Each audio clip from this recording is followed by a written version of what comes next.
Hello hello friends, welcome back. Friends, जो लोग channel पे नए हैं please like and subscribe the channel. और ये ट्विन फ्लेम जर्नी के बारे में जो आज मैं वीडियो बना रही हूँ वो है कि ट्विन फ्लेम्स इतने over sacrificing, over giving, over carrying क्यों होते हैं बचपन से, और ये चीज़ को कैसे बैलेंस करना ज़रूरी क्यों है लाइफ में, ये चीज़ मैं आज डिस्कस कर रही हूँ। तो फ्रेंड्स, आप लोगों ने देखा होगा बचपन से हमेशा आप बहुत ज़्यादा ओवर कैरिंग या ओवर गिविंग या ओवर, है ना, डूइंग, जैसे बोलते हैं ना, जो भी चीज़ है आपको लग रहा है कि आपकी एक रिस्पॉन्सिबिलिटी है या आप ही को ये चीज़ करनी है। और आपको बचपन से मतलब इस तरह से आपके पेरेंट्स या आपके रिलेटिव्स आपके इतनी ज़्यादा एक्सपेक्टेशंस आपके साथ में भर देते हैं कि आपके अंदर एक पोटेंशियल दिखता है बचपन से हर किसी को। तो उसकी वजह से कि आपके अंदर वो इनबिल्ट हो जाती है। और क्योंकि ट्विन फ्लेम्स के अंदर एनर्जी इतनी स्ट्रांग होती है, पावरफुल एनर्जी होती है, एक्स्ट्रा पावर्स होते हैं, तो उसकी वजह से वो चीज़ें जल्दी अट्रैक्ट भी कर लेते हैं। तो उनको लगता है कि हाँ, मैं ये कर सकता हूँ, तो why should I not do it. मतलब समझ रहे हो, अगर मेरे करने से ये चीज़ हो जाती है तो मेरे पेरेंट्स क्यों करें या मेरे सिबलिंग्स क्यों करें, मैं ही करता हूँ या करती हूँ। इस तरह की एनर्जी ट्विन फ्लेम्स की हो जाती है। लेकिन ये करते करते करते करते इतने ज़्यादा वो लोग ओवर गिविंग या ओवर सेक्रीफाइसिंग हो जाते हैं कि वो भूल जाते हैं कि खुद की खुशी के लिए या खुद की हैप्पीनेस के लिए या खुद के लिए कुछ चीज़ चाहिए, तो वो चीज़ के लिए वो एकदम बोलना बंद कर देते हैं या एकदम नम हो जाते हैं उस चीज़ में। अगर आप कुछ बोलना भी चाहते हो किसी के लिए या राइट या रॉन्ग के लिए भी, तो आपको बोलते हैं कि नहीं, ये तो मेरा बच्चा बहुत अच्छा है, ये तो कभी बोलेगा नहीं, ये चीज़ के लिए कभी आवाज़ नहीं उठाएगा। इनको क्या इस तरह से सबके सामने बोल के चुप करा दिया जाता है, या इस तरह से कि हाँ, ये तो मेरा बहुत समझदार बच्चा है या बच्ची है, ये है ना, मेरी बात कभी भी टालेगा नहीं या टालेगी नहीं। इस तरह से स्पेशली मैस्कुलिन के साइड भी बहुत देखा गया है। मैस्कुलिन लोगों को इस तरह से ही चुप कराया जाता है, फेमिनाइंस को इस तरह से चुप कराया जाता है। तो वो उनको लगता है कि हाँ, ये शायद इस तरह से मैं हूँ, तो अपने पेरेंट्स की नज़र में या अपने रिलेटिव्स की नज़र में या अपने फ्रेंड्स की नज़र में एक ऊंचा बन रहा हूँ, या मैं एक राइट चीज़ कर रहा हूँ, या शायद ये राइट है मेरे लिए। ये उनकी एक सबकॉन्शियस माइंड में एक ऑटोमेटिक फीडिंग हो जाती है, आपके अब माइंड में ऑटोमेटिक फीडिंग हो गई है। अगर आप कुछ खुद के लिए कभी कुछ बोल भी देते हो या खुद के लिए आवाज़ उठा भी देते हो, तो आपको एक गिल्ट कॉन्शियसनेस बहुत ज़्यादा हो जाती है। आपको लग रहा है कि यार, मैंने बहुत ज़्यादा नहीं बोल दिया अपने लिए, मुझे नहीं इतना सेल्फिश बिहेव नहीं करना चाहिए, क्योंकि ये आपको इन आपके सबकॉन्शियसनेस में फीड हो गया है ना, इसीलिए। समझ रहे हो, क्योंकि आपसे एक्सपेक्टेशंस बहुत ज़्यादा हो गई है, आपसे एक उम्मीद बहुत ज़्यादा हो गई है, और आपको इस तरह से हो गई कि मुझे ही करना है सब कुछ। समझ रहे हो। तो उस जैसे किसी का आप फैमिली के लिए कर रहे हो या किसी के लिए भी कर रहे हो, वो गलत नहीं है। लेकिन ओवर गिविंग मतलब अपनी हैप्पीनेस सेक्रीफाइस करके या अपनी पीस सेक्रीफाइस करके कर रहे हो, तो वो राइट नहीं है। क्योंकि कहीं ना कहीं लोग आपका इस चीज़ का फ़ायदा उठाने लग जाते हैं, आपको समझ भी नहीं आता है। क्योंकि कितने लोगों के मैस्कुलिन में केसेस में ये भी देखा गया है कि पेरेंट्स उनको उनकी हैप्पीनेस की चीज़ें करने नहीं देते, लेकिन कुछ चीज़ों में जैसे ना बच्चों को एक सब महंगा टॉय ला के दे देते हैं, लेकिन चीज़ें सब अपने हिसाब से करवाना पसंद करते हैं। उस तरह की चीज़ें हो जाती है उनके साथ में कि उनको कुछ चीज़ों में उनको बहुत छूट दी जाती है, और जो चीज़ वो चाहते हैं कि ये पर्सन हमारी तरह से इस तरह से ही बिहेव करे, इसलिए उनको उस तरह की छूट भी दी जाती है कुछ केसेस में। समझ रहे हो, हर एक के केस की बात नहीं कर रही। स्पेशली मैट्रिक्स ट्विन फ्लेम में ये चीज़ बहुत देखी गई है कि उनको मटेरियलिस्टिक चीज़ों का दिया जाता है या मटेरियलिस्टिक चीज़ों की तरफ धकेला जाता है, ताकि वो पर्सन हमारी सुने, जो चाहते हैं हम वो ही करें, ताकि वो कभी हमारे डिसीजन के खिलाफ एक्शन ना ले या डिसीजन के खिलाफ बोले नहीं। वो उनको बोलेंगे हमेशा इस तरह से बोल के दबाया जाता है ट्विन फ्लेम्स को, हम तुम्हारे दुश्मन थोड़ी ना, हम तुम्हारे लिए राइट ही सोचते हैं, हमेशा हमेशा राइट ही सोचा है तुम्हारे लिए। ऑफकोर्स वो राइट सोचते हैं, लेकिन उनकी अपब्रिंगिंग अलग तरीके से है, उनकी एक अलग जनरेशन गैप है, तो उनकी सोच उस तरह से है, वो आपको नहीं समझ पा रहे इस वक्त। अगर आप जो अपना पॉइंट रखना चाह रहे हो, स्पेशली अगर आप अपने ट्विन से शादी करना चाहते हो, वो पॉइंट आपके पेरेंट्स नहीं समझ रहे हैं, तो वो आपको उनको समझाना ज़रूरी है। और उसके लिए अगर आप अपने एक्शन ले रहे हो या अपनी हैप्पीनेस के लिए बोल रहे हो, तो आप कुछ गलत नहीं कर रहे हो। समझिए, मैं कितने ट्विंस का ऐसे भी देखा है जो लोग अपने ही, मतलब मेरे पास जितने क्लाइंट्स कितने, वो अपने ही पैसे से अपने लिए कुछ खरीदना चाह रहे हैं, कुछ करना चाह रहे हैं, तो उनको उसमें भी गिल्टनेस लग रहा है कि वो लोग क्या सोचेंगे कि अपने लिए ही कर रही है, अपने लिए ही सोच रही है। तो ये गलत नहीं है, कहीं आप अपनी हैप्पीनेस के लिए सोच रहे हो या अपने लिए चीज़ सोच रहे हो तो वो गलत नहीं है। मैं ये नहीं बोल रही हूँ कि अपने पेरेंट्स को हर चीज़ में अपोज़ करो या अपने फ्रेंड्स को या सिबलिंग्स को या रिश्तेदार को हर चीज़ में अपोज़ करो। वो अगर आपको किसी गलत चीज़ में इन्वेस्ट करने के लिए बोल रहे हैं या आपको रात को निकलने के लिए मना कर रहे हैं कि इस टाइम पे राइट नहीं है ये चीज़, तो वो चीज़ के लिए मैं आपको नहीं बोल रही कि आपको अपोज़ करना है कि नहीं मेरे को हर चीज़ के लिए अपोज़ करना है, अपना सेल्फ इंडिपेंडेंट बनना है, ऐसा नहीं।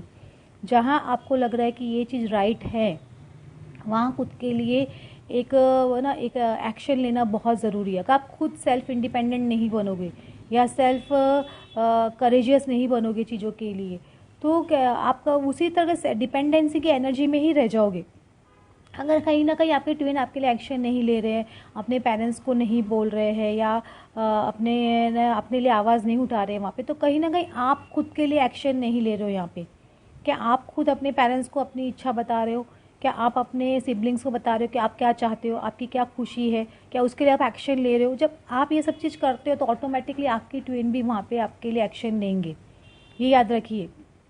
समझ लो अगर आपकी ट्विन की लाइफ में कोई थर्ड पार्टी सिचुएशन है, वो उनकी बहुत ज़्यादा सुन रहे, तो कहीं ना कहीं आपकी लाइफ में कोई थर्ड पार्टी इंटरफेरेंस है क्या? देखिए वो थर्ड पार्टी इंटरफेरेंस आपको मैनिपुलेट कर रही है क्या? समझ लो, तो वो चीज़ को आप रोकने की कोशिश कीजिए। तो वहाँ आप जब अपने लिए खुद के लिए एक्शन लेते हो तो सामने वाला भी एक्शन लेता है, ये याद रखिएगा।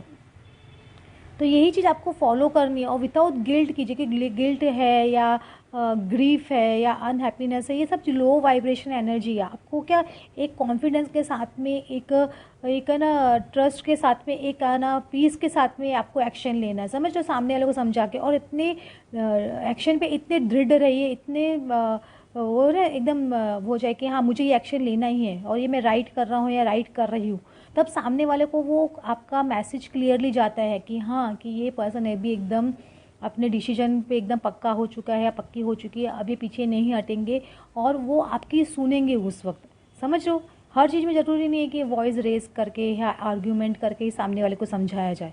हर चीज़ को समझाने का एक तरीका होता है। आप अपनी वॉइस को लो कर लीजिए, एक बोलने में मिठास लेके आइए, अपना पॉइंट ऑफ व्यू रखना सीखिए। अब जब कितने लोग अपना पॉइंट ऑफ व्यू ही नहीं रखते, सिर्फ फालतू की वो करते रहते हैं, आर्ग्यूमेंट करते रहते हैं, वो चीज़ राइट नहीं है। मेरे पास कितने क्लाइंट्स आते हैं, कभी कभी बोलते हैं मेरे पेरेंट्स मुझे ये बोल रहे हैं वो बोल रहे हैं। ज़रूरी नहीं है हर चीज़ में पेरेंट्स रॉन्ग ही होते हैं, पेरेंट्स कितनी चीज़ में राइट भी होते हैं, लेकिन आपको उनको समझाना आना चाहिए।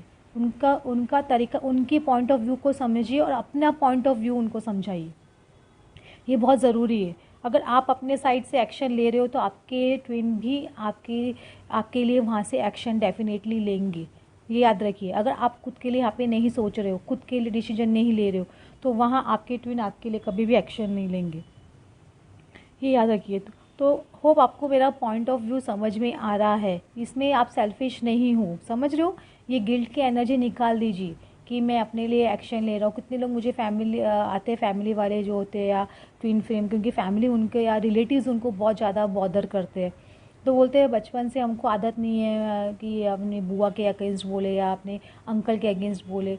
लेकिन आप नहीं बोल रहे हो तो वहीं कहीं ना कहीं उनको पता है कि ये पर्सन तो बोलेगा ही नहीं, चाहे कितना भी हो। जैसे कुछ लोग वैसे बोलते हैं ये बच्चा बहुत अच्छा है, ये तो नहीं बोलता है हमारे सामने, ये तो नहीं करेगा, ये तो कभी हमको पता है। लेकिन जब आप बोलना शुरू करते हो तो उनको लगता है कि यार ये ऐसा कितना चेंज क्यों हो गया है, क्योंकि आप अपने राइट्स के लिए अपने लिए बोलना शुरू कर रहे हो। लेकिन उसको एक ढंग है बस बोलने का। मैं आपको यही बोल रही हूँ, पोलाइटली शांति से बोलिएगा। आपको लगता है कि आप आउट ऑफ कंट्रोल हो सकते हो या आपको वो प्रोवोक कर देंगे, आप एंगर हो सकते हो, तो जब भी आप कोई कन्वर्सेशन स्टार्ट करो तो सबसे पहले शीतला माँ का नाम लेके शुरू करो कि मेरे माइंड को शांत रखिए। मैं जो भी कन्वर्सेशन कर रहा हूँ उसमें एक मिठास और एक ठंड भरी आप, तो वो कन्वर्सेशन आपकी देखिए एकदम पोलाइट होना शुरू होगी, डेफिनेटली होना शुरू होगी। क्योंकि ये जो न्यू मून फुल मून आते हैं उसमें बहुत ट्रिगर्स होते हैं, तो उसमें बहुत ज़्यादा आपको समझ में नहीं आ रहा, आपको कोई भगवान याद नहीं आता उस वक्त, आपके जो मुंह से निकल रहा है वो निकल रहा है, क्योंकि वो स्ट्रॉन्ग पर्जिंग हो रही है आपकी उस वक्त। कुछ लोगों को बहुत फियर्स आ रहे हैं, कुछ लोगों को बहुत नेगेटिव फील हो रहा है, या कुछ लोगों को है ना बहुत रोना आ रहा है, किसी को बुखार भी आ रहा है, किसी को कुछ ना कुछ बॉडी एक बहुत ज़्यादा आ रही होगी, क्योंकि ये सब चीज़ हो रहा है। क्योंकि जैसे मुझे भी अभी आज है, फ्लू है, लेकिन वो क्योंकि ये एक तरह से ताप के थ्रू आपका निकल रहा है, बॉडी से नेगेटिविटी निकलती है आपकी, क्योंकि नेगेटिविटी ये फुल मून और न्यू मून के आसपास निकलती है आपकी। तो अगर ये हो रहा है तो डरिए मत, ये भी ठीक हो जाएगा। लेकिन अपनी हिम्मत और अपनी एक विल पावर को बहुत स्ट्रांग रखना बहुत ज़रूरी है हर सिचुएशन में। अगर आपकी विल पावर स्ट्रांग है तो आप हर सिचुएशन, हर टेस्ट को क्लियर कर लोगे, ये याद रखिए। क्योंकि टेस्ट यूनिवर्स की तरफ से बार बार आएंगे।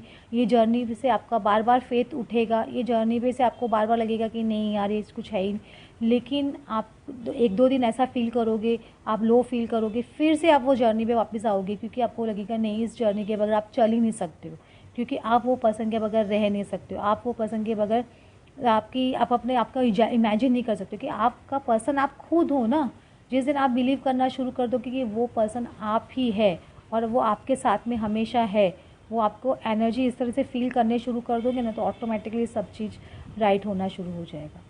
होप आपको आज की कुछ समझ में आया हो और कुछ आपको अच्छा लगा हो। तो please like and subscribe the channel. Thanks for listening to me. Thank you.